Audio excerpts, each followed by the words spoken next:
Yun nga, hindi kasi ako talaga yung type na parang kailangan by this time may partner na, ganyan.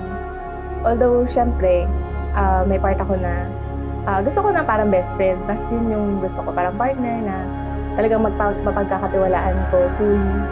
So, ayun, kaya sobrang saya ko nung nagkakilala kami kasi yun yung nakuha ko na talagang real na partner. As thoughts wander, was it long ago? Am I talking myself? Congrats! I love you. Yun lang. Good luck. Papakasal na ako, gagawa ng pamilya. Dito pa rin ako lagi para sa inyo. Mahal na mahal ko kayo. So, ni Papa na sana na napapanood na tayo ngayon. Ayoko umiyak. Ayun. Listen back and hear you sing along. Lagi mo isasama si Lord sa buhay niyo, okay? And everything will go well with you. Okay? Okay. Tsaka okay lang yan, mga problema.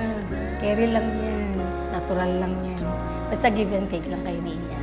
Though I was never one. Ikaw lang naman ang pampakalma sa tuwing magulo ang buhay. Para bang nasa ulap. Ikaw ang papasaya sa araw-araw. Ikaw ang kasama kong sungkitin yung bituin. Kay Lea lang uwi si Ian.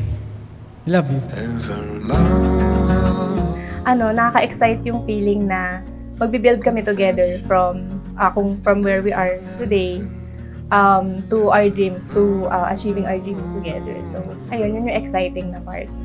No broken-hearted hope to ever So kung meron kayong prayers para sa inyong dalawa, sa family, sa loved ones, always love and respect each other. my heart, it crossed my mind and crossed the room I caught and I Feeling ko napakaswerte ko na nagkahanapan tayo.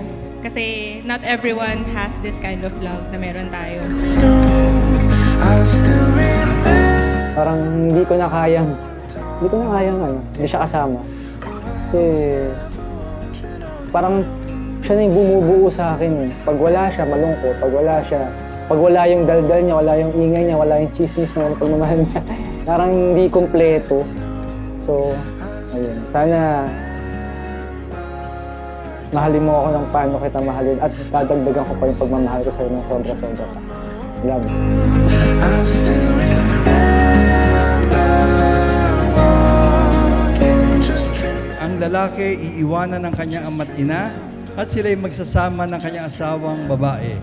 At sila'y magiging isang laman, one flesh. Ang sabi rin doon, ang babae should submit to the man. The woman should submit to the man. And what do you mean by that, Leia? Ibig sabihin nun, you will love him, you will take good care of him, and most especially, you will respect him.